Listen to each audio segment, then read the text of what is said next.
In order to start installing using USB disks, this is 16 GB, which is more than enough for this purpose. So I'll be just plugging this with my computer here. And now, so you will be going to download and you will be choosing the VGA format. You will not be using DVD image, you will be using VGA format and simply download.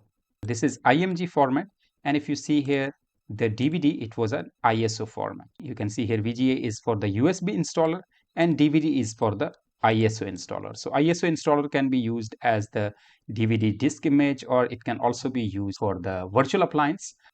So here you can see IMG image is downloaded now. So here you can see I earlier downloaded the DVD and now this is the VGA. So I will be extracting this. So we'll use WinRAR to extract the file. So here is WinRAR.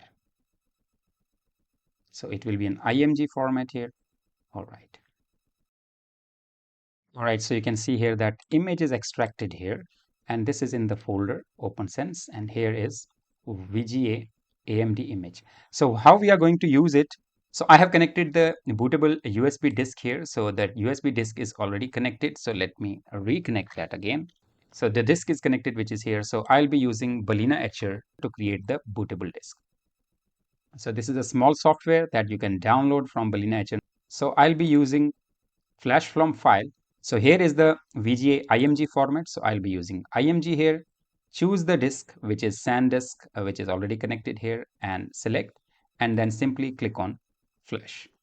It will give you a warning message that you want to write it on this. So we'll be continuing and it will start flashing the image. So we'll wait for this. Right, so it is 100% completed. Now it is validating the disk here. So once it is validated, then it will be safe to remove the disk from the system. Flash is completed now, so we can remove this disk.